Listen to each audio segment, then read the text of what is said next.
Hello everyone, welcome back to my YouTube channel. Today I'm going to teach you how to make anything in pixels really easily in Adobe Illustrator. So first off, just import your logo or your image. I downloaded the Google logo.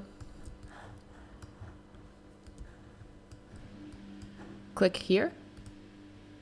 Then go to Object, Create Object Mosaic. And right over here, you can choose the number of little squares you want.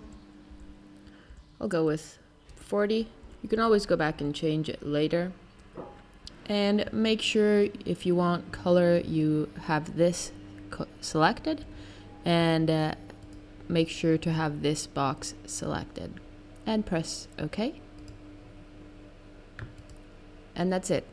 How cool is this? Anyways, I hope you guys liked it, and I'll see you tomorrow.